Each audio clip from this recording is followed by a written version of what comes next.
Hello दोस्तों, स्वागत है आप सभी का आपके अपने YouTube चैनल स्टडी पॉइंट में।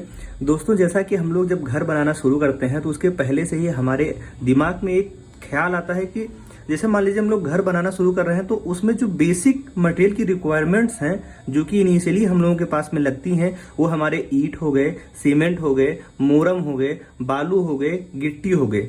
इन सब चीज़ों की जो है हमें प्री रिक्वायरमेंट होती है, मतलब कि हमें पहले से ही इन सब चीज़ों की जानकारी होनी चाहिए कि हमें ये सब चीज़ें कितना क्या लगेगा।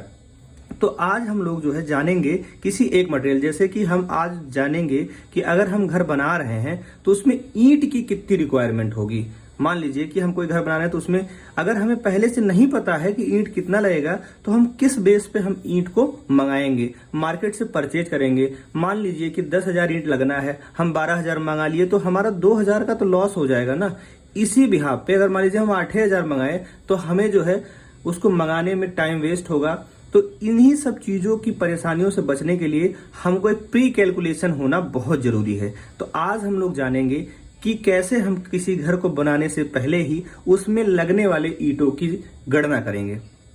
सबसे पहले मान लीजिए दोस्तों कि ये हमारा एक जो है रूम का एरिया है। अगर हम एक रूम का निकाल लिए तो हम सब चीज़ों का निकाल लेंगे। मान लीजिए एक हमारा रूम है और जो है ये हमारा रूम हो गया और ये इसकी दीवार हो गई। मान लीजिए कि दीवार की जो लंबाई है वो 5 मीटर है और जो इसकी चौड़ाई है वो 3 मीटर है, ठीक। और जो दीवार की चौड़ाई है, दीवार की चौड़ाई मान लीजिए आप 30 सेंटीमीटर है, 30 सेंटीमीटर। और इसकी ऊंचाई मान लीजिए, हाइट आपको मानना पड़ेगा, मान लीजिए 3 मीटर ऊंचाई आप बना रहे हैं। अब हमें एक छोटे से रूम का हमको कैलकुलेशन करना है। तो सबसे पहले हम लोग क्या करेंगे, सबसे पहले हम इस लंबी वाली दीवार को लंबा खींच लेंगे। तो ये जो लंबी वाली दीवार है इसकी हमारी लंबाई कितनी हो जाएगी, तो लंबी वाली दीवार की लंबाई जो L हो जाएगा वो 5 मीटर हो जाएगा। और जो इसकी चौड़ाई कितनी हो जाएगी, ब्रेड्थ, चौड़ाई कौन सी रहेगी, चौड़ाई ये 30 सेंटीमीटर, जो दीवार की चौड़ाई है वही इसकी चौड़ाई हो जाएगी। कितना हो जाएगा, 30 सेंटीमीटर। इसको मीटर में बदलेंगे तो 0.3 मीटर आएगा। और हाइट जैसा कि आप जानते ही हैं, हाइट 3 मीटर मेंशन है, लंबी और छोटी दीवार दोनों के लिए। अब लोग गलती क्या करते हैं, दूसरा जो वो कैलकुलेशन करने चलते, जो 3 मीटर कैलकुलेशन है, ये सीधे L2 जो है, जो छोटी दीवार है उसको 3 मान लेते हैं, चूंकि गलत है। जब आप इस कैलकुलेशन को लंबी दीवार में कैलकुलेट कर ले रहे हो तो आपका ये 0.3 और 0.3 सेंटीमीटर ये जो है मीटर, ये आपका रिड्यूस हो जा रहा है। तो 3 में से जैसे ही आप जो है 0.3 और 0.3 घटाएंगे वो आपका जो है L2 ऑटोमेटिक ही रिड्यूस हो जाएगा। इसमें जो हमारा लेंथ है 3 है, उसमें से हम एक दीवार की लंबाई और दूसरे दीवार की लंबाई घटा दिए तो जो हमारा आ गया 2.4 मीटर। यानी जो हमारी छोटी दीवार है उसकी लंबाई कितनी हो जाएगी, 2.4 मीटर।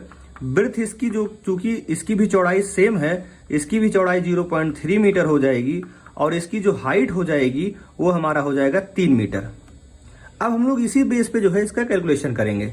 सबसे पहले हम बड़ी दीवार की जो है वॉल्यूम को जो है मेजर करेंगे, कैलकुलेट करेंगे। उसके बाद छोटी दीवार के वॉल्यूम के कैलकुलेट करेंगे और फिर उसके बाद नंबर ऑफ ब्रिक्स का जो है हम आपको फॉर्मूला बताएंगे किस तरीके से नंबर ऑफ ब्रिक्स निकाला जाता है। तो सबसे पहले हम V1 निकाल लेते हैं, जो वॉल्यूम 1 है।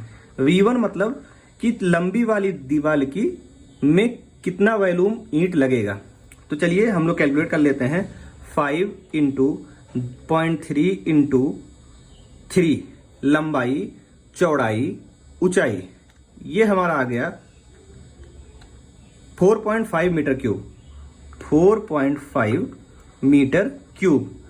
जो हमारा V2 आ जाएगा छोटी दीवार के लिए, उसको गुणा करें 2.4 इंटू 0.3 इंटू 3, ये हमारा आ जाएगा 2.16 मीटर क्यूब।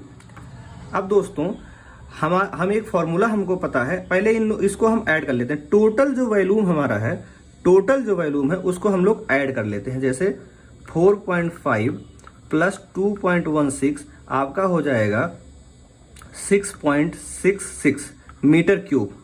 अब हम आपको बता दे रहे हैं कि किसी भी चीज को जब हम मीटर क्यूब में ले आए तो उसका अब एक फॉर्मूला होता है। क्या फॉर्मूला होता है हम आपको बता दे रहे हैं। जैसे मान लीजिए 6.66 मीटर क्यूब हमारा आ गया, हम इसको डिलीट कर दे रहे हैं। मान लीजिए हमारा वॉल्यूम आ गया 6.66, हमारे रूम का जो वॉल्यूम आ गया, जो दीवार का वॉल्यूम है वो हमारा 6.66 मीटर क्यूब हमारा आ गया। अब हमको एक फॉर्मूला जो है पता होना चाहिए। क्या पता होना चाहिए कि 1 मीटर क्यूब में जो हमारा ईंट लगता है वो हमारा लगता है 500 ईंट 1 मीटर क्यूब में। तो इसी तरीके से जब हमारे जो है दीवार का जो एरिया, वो जो हमारा वॉल्यूम है वो 6.66 मीटर क्यूब है, तो इसलिए 6.66 के लिए हम 500 को 6.66 से मल्टीप्लाई कर देंगे, गुणा कर देंगे, तो हमारे टोटल नंबर ऑफ ब्रिक आ जाएंगे। जैसे 500 इंटू 6.66, ये हमारा हो गया 3330 ईंटा। अब आपके दिमाग में ये सवाल आ रहा होगा कि सर ये 500 ही क्यों गुणा किए हम। ये जनरल सा एक फॉर्मूला हम लोग मतलब इंजीनियरिंग में निकाला जाता है कि 1 मीटर क्यूब में 500 ईंटें आते हैं। वो किस तरीके से आते हैं, अगर आपको ये जानना है तो आप कमेंट में एक कमेंट कर दीजिए, हम आपको ये बताएंगे कि 1 मीटर क्यूब में 500 ईंट ही क्यों लेते हैं, इसका क्या फैक्टर है, किस तरीके से इसको निकालते हैं। इसको जानने के लिए आप हमारे कमेंट में कमेंट कर सकते हैं। और ऐसे ही वीडियोस के लिए आप हमारे चैनल को सब्सक्राइब कर सकते हैं। अगर वीडियो आपको अच्छी लगी तो लाइक कर लीजिए, बेल आइकन को क्लिक कर लीजिएगा ताकि आपको आने वाली वीडियोस की नोटिफिकेशन जल्द ही मिलती रहे। Thank you so much.